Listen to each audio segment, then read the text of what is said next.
लोग को भी इसमें बहुत लोगों को, और आप लोगों में भी कोई पा रहे होंगे। पेंशन कितना है यहाँ पे? मात्र 400 रुपया है ना।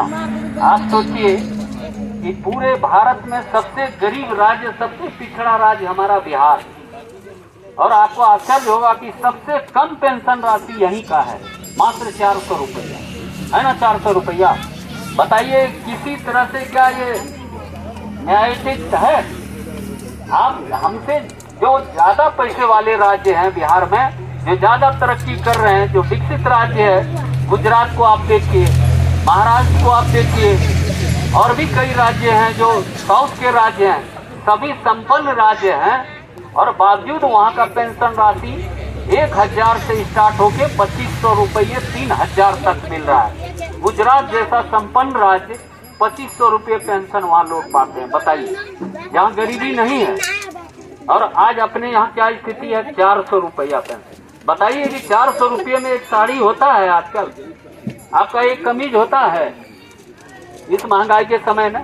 इसीलिए जन सुराज जो है, प्रशांत किशोर जी का यह कहना है कि अब हमें जरूरत है संकल्प लेने की, और पिछले 2 साल से वो यही संकल्प लेके चल रहे हैं कि हमारा बिहार जो सबसे पिछड़ा है, इसको हम सब तरक्की पे ला सकते हैं। हम अपने बिहार को 10 अग्रणी राज्यों में तब शामिल कर सकते हैं जब हम अपने बिहार की शिक्षा व्यवस्था को सुधार लें। और इस क्रम में उनका कहना है कि अपने बिहार की शिक्षा व्यवस्था नवोदय नेतरहाट स्तर की होनी चाहिए। ये जरूरी समझते हैं बच्चे को, और अपने बच्चे को प्राइवेट स्कूल में दाखिला करवा रहे हैं, तो आपके भी बच्चे उसी प्राइवेट स्कूल में पढ़ेंगे, और उसके भी जन सुराज की ओर से व्यवस्था करेंगे।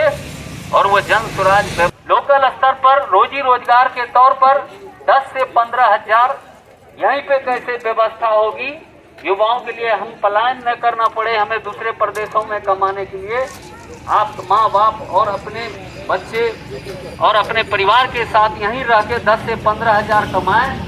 उस तरह के जो है यहाँ पे उद्योग लगाए जाएं, बिजनेस व्यापार के लिए आसानी से ऋण उपलब्ध कराए जाए। ये सभी व्यवस्थाएं जनसुराज की ओर से व्यवस्था आने के बाद पहल की जाएंगी, और बिल्कुल योग्य स्तर पे इसको आप लोगों को इसका लाभ मिलेगा। आप पेंशन की आपने देख ही रहे 400 रुपये, जनसुराज की व्यवस्था आने पे वो पेंशन राशि 2000 रुपये प्रति महीना करने का जो है वो प्रावधान है। बताइए, आज जरूरत है कि नहीं 2000 रुपये पेंशन? बिहार जैसे राज्य में, हमारा पिछड़ा राज्य है, तो 2000 रुपये अगर पेंशन राशि नहीं होगा, किसी तरह से अगर 2000 रुपये पेंशन हो जाए, तो आप आधा किलो दूध भी खा सकते हैं खरीद के, अपने शरीर का कपड़ा भी ले सकते हैं आप। और आपके पोता या नाती जो भी ये आके कहते हैं कि दादा हमें पैसे दे दो, बर्फ बिकने आया है खाएंगे, उस समय आपके पास पैसा नहीं होता है, और जब आप पानी मांगते हैं तो कहता है कि जब पैसा मांगते हैं बर्फ के लिए नहीं देते हैं तो हम भी पानी नहीं देंगे, वो छोटा बच्चा बोलता है। लेकिन अगर 2000 हो तो आप उस पोते को भी खुश रख पाएंगे, नानी नतनी को भी आप खुश रख पाएंगे। इसीलिए जरूरत है आज अपने बिहार में, अपने समाज में, कि आप लोगों को जगाने और ये कहने आए हैं कि आप बहुत हो गया, आप लोग कई मुद्दों पे वोट दिया, लेकिन एक बार आप स्वार्थी बनिए। आज नेताओं की स्थिति देखिए, पार्टी की स्थिति देखिए, हर पार्टी के नेता अपने बच्चे को राजनीतिक जीवन में लाके आपसे बहुमूल्य वोट लेके वो जिता के और अपने परिवार के लोगों को ही मंत्री बना रहे हैं, विधायक बना रहे हैं, एमपी बना रहे हैं, वो फल फूल रहे हैं, और आपकी जीवन दशा और नीचे चली जा रही है। आप जबकि आप हैं मालिक, इस लोकतंत्र में जो वोट आप देते हैं उसका कीमत आप जानिए। इसीलिए आपको जगाने आए हैं कि अब आप भी स्वार्थी बनिए, आप भी वोट नेताओं और पार्टी के कहने पे आंख मूंद के मत दीजिए, वो आप भी अब उससे कीमत मांगिए कि हम 3 पीढ़ी के लोग एक परिवार में रहते हैं।